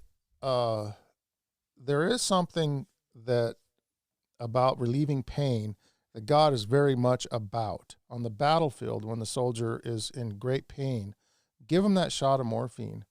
When the old man is dying, give him the pain relief that he needs in his final moments of life. There's nothing to gain in letting that individual suffer. Right. All up until the very last. There's nothing to gain when someone's under surgery to let them experience extreme discomfort of the knife. Give them the drugs. When they're in recovery, give them the drugs. And this is the key word, recovery, okay? You've already heard Trish say that she's in recovery from, possibly alcohol or possibly drugs. We don't know what, but, substance abuse, right? And so many people like you yourself, Lisa, you're in recovery as well. You haven't drank for I'll be quite a few years. in recovery the rest of my life because it's not, I mean, I don't want to drink anymore, but, that was my escape. Instead of arguing or instead of anything, I would just, or all my problems, you can hide. And if you wanted to be happy and have a birthday party or a festival party or a holiday party, it was always use that as well. But I never got into drugs, and I never got into the marijuana, thank goodness. I'm a very addictive personality. Yeah, but I wanted to say real quick, now recovery is the key word here, okay? Recovery, right? Now Trish and my wife and many other people out there, a great deal of people are recovering from alcohol or some kind of substance abuse. Now, Trish says she clarified just alcohol. Okay, she's recovering That's from alcohol. enough. That's Yeah. enough. Yeah, alcohol's big, right? It's painful. And but now when we're talking about drugs, they should be used for recovery. Okay. Now once you're and here's something that the Christian has to be very aware of is drugs can be very dangerous, right?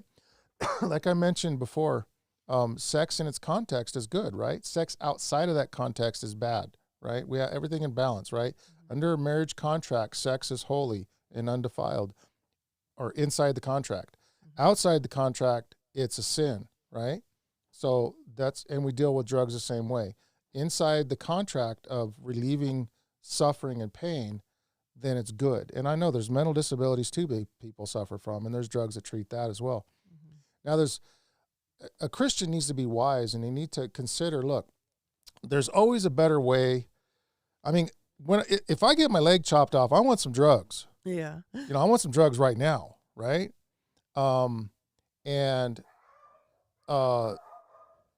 But once my leg is healed, I need to get off those drugs. Now, my body might tell me I still want those drugs. Yeah. Because those drugs made me feel good. Yeah. But now the drugs have become a problem. And so, she says that I hurt too much to drink.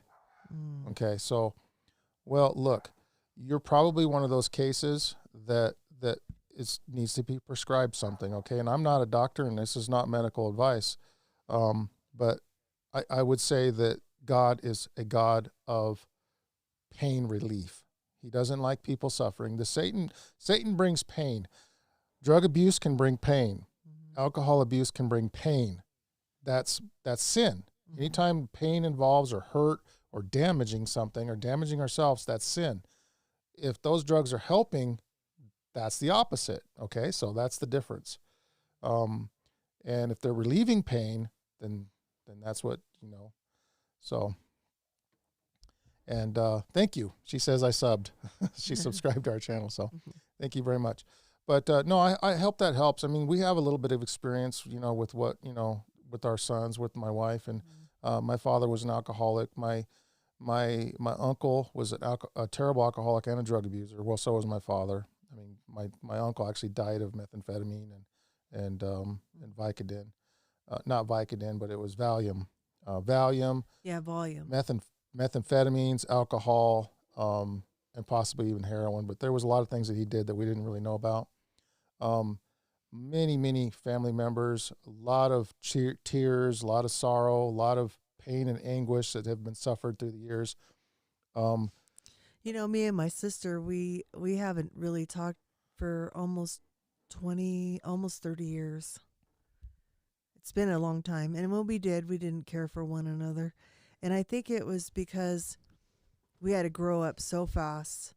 I was so sickly and small, and my dad would drive by us. We had to come down 13 miles and wait at the nearest house, and he would drive by and purposely, I don't know, purposely pass us up. But we were like little, like little dogs. We knew what vehicle his vehicle sounded like. And my sister was strong, and I was just really small, like I said. And I really had a lot of resentment for being well, it's not abuse, but it's neglect. And I struggled with that, and I made sure none of our kids were out there waiting for me. I mean, I was there. I was there 10, 15 minutes early to pick them up. Um, I turned something that was tragic in my life into something good. My sister cannot get over that. And I'm just telling her, yes, you can. Yes, you can. You can get over it. You know, we'll grow together on this. But as she's 4 years older. She was older. As soon as I got to 11 or 12, I started growing, and I could walk forever and ever. And I just felt like I was indestructible. And I could run home 13 miles. He leaves me, I'll just run home. Um, I just felt like nothing bothered me after that. I was on my own. I had to be independent. And I think a lot of people don't get me is because they've never had to deal with this. They never had to deal with a lot of stuff that me and my sister had to. The good thing is I never had to struggle with any kind of sexual abuse or anything like that. I'm very thankful. But there was a lot of other stuff that was in our house, and I think every household, you never grow up perfect. I mean, we knew some of our friends that were had like $10,000 horses, and now we look at them and they talk like a baby, and they're not even normal. So I'm kind of glad I was out in the world and I struggled a little bit, you know. It's kind of like the little turtles I was telling my sister. The little turtles, and they come out of the sand and they have to hit that water, you know. Then they have to hurry up because there's things plucking them off, you know. Got to get out there. You got to survive, you know. And you got to survive what's on the shore. You got to survive what's in the water right there at the shoreline. And once we survived it, we're going to be okay. And I just try to tell her stuff like that. But Well, yeah. it's interesting. You know, God can use our pain and turn it around and make it a strength, whereas some people, I posted a short little video clip on my Facebook, Prophecy Montana, of forgiveness. And it was talked about, it's an old video, I think it's black and white, and they were talking about how we need to forgive, and first we have to forgive our parents. And it caught me off guard a little bit, right? And how those who don't forgive their parents actually can fall into mental illness. That's one of the major causes of mental illness is not forgiving your parents. Now, all parents have issues, right? Because we're human. We're all born with this broken brain, and like as parents, we could have done things better, right? Ourselves. I mean, we look back and it's kind of cringy some of the things that we would do. Just in the beginning. Yeah, well, I mean, we learned as we're going along. I mean, we always tried to do the best we could, but you know, you make a lot of mistakes along the way. You know, Trish, you want to know how idiotic I am? So I took my kids out. It all started with that book and Halloween and Christmas and all that. I was telling you guys earlier. And I went and I recruited some people that had a lot of money in our church, and they helped me get my kids out of the system. That's what it's called, the school system. Big brother. And I didn't realize I would have them full time. It's so dumb, huh? I was thinking, oh no, I have them full time now. I can't go to work. I'm just here with them now. What did I do? And I can't drink. I can't drink my 2 or 3, 4 beers or whatever because they're here and they're looking at me. And and anyways, I had to quit drinking, and it was probably more than 4 or 5 beers, but um I had to quit drinking altogether because now the state is looking at you and they're looking at the books from your kids with the homeschooling. So I actually put myself in recovery, and it was some of the hardest thing. I remember just with a headache and just sitting on the floor saying, "Yeah, mommy, I'll be there. I'll be there. Just just go outside." And I was really going through a lot of anguish, but I ended up getting through it because of the love I had for my kids. But Love conquers all. yeah, it Love was conquers all. hard.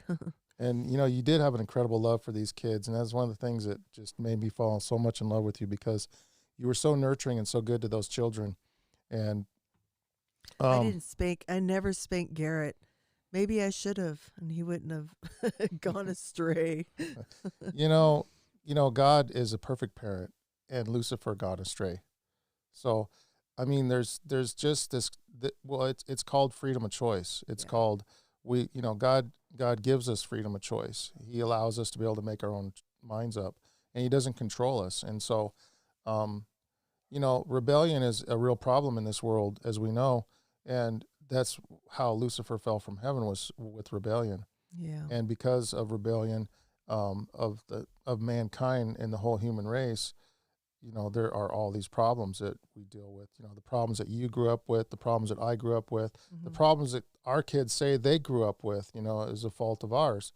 And so there's all these things, and it just seems to be a theme that just continues over and over again. It's this snowball effect. And now we're living in the last days, and things have gotten so bad that you see evil everywhere you turn. And you could ask people, when do you think God's coming?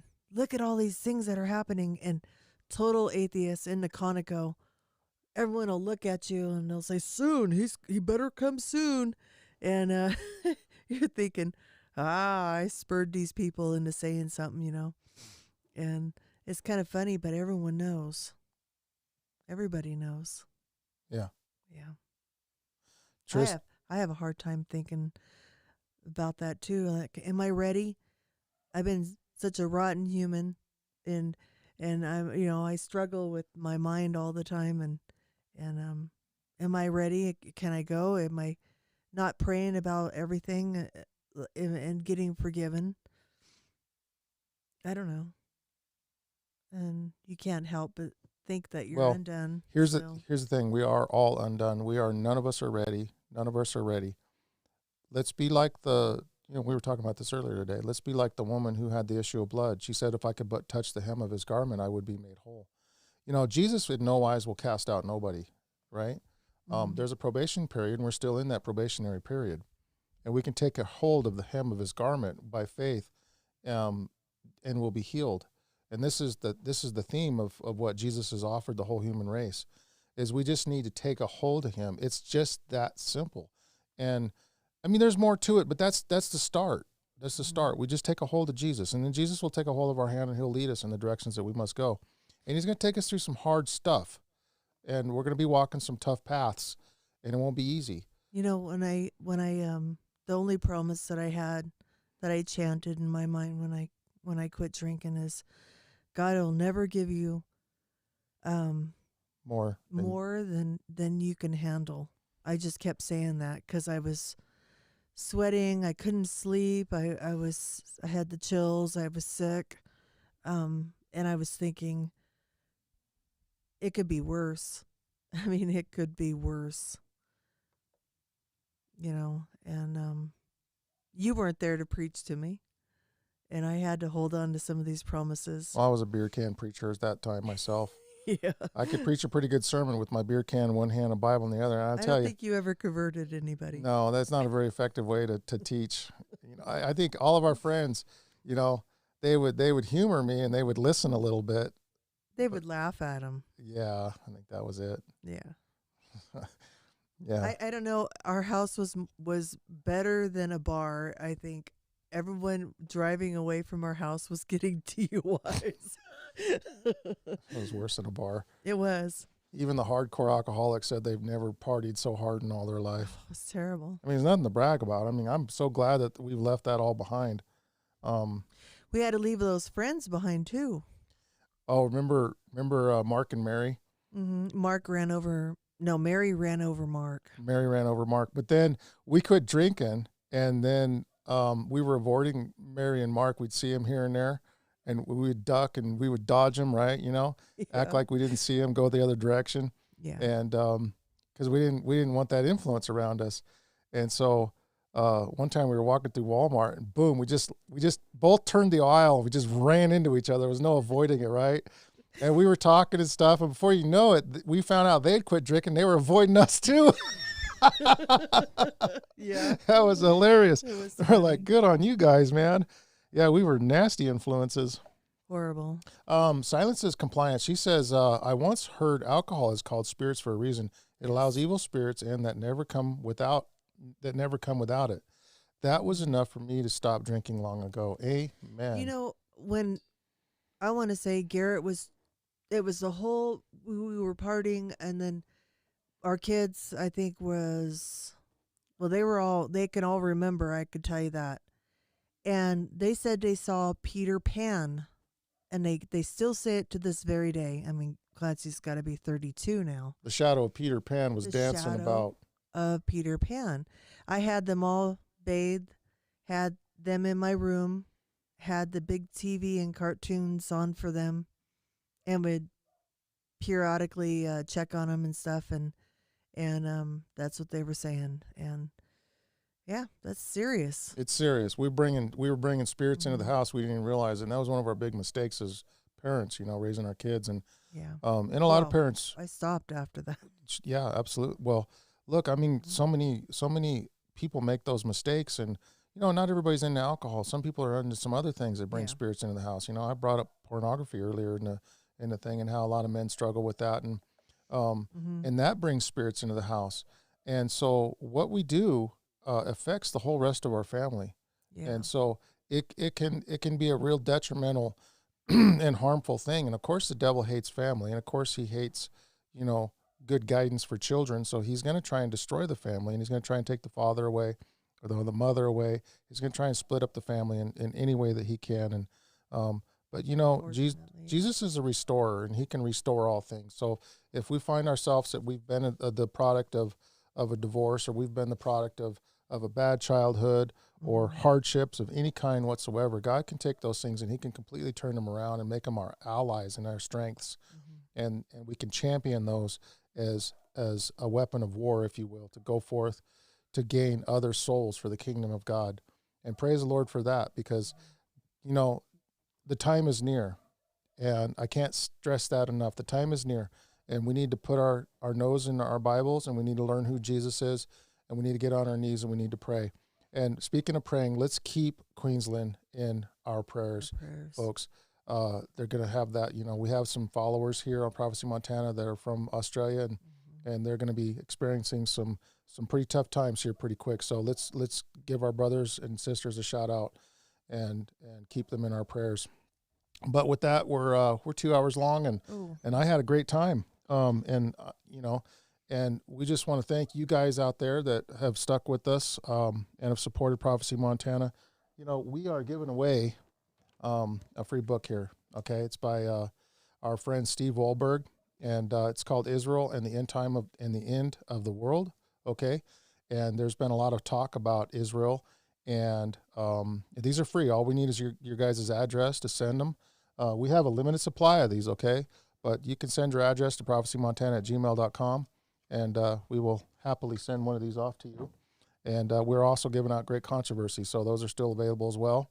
So be sure and get your copy of your Great Controversy if you guys don't have a copy of that already. It's a wonderful book. It's history of Protestantism, and all the way up into what we are experiencing right now, guys. So again, God bless each and every one of you guys. Thank you so much for your support. And if we don't see each other in person, we'll see each other in the kingdom soon. So stay faithful. Amen.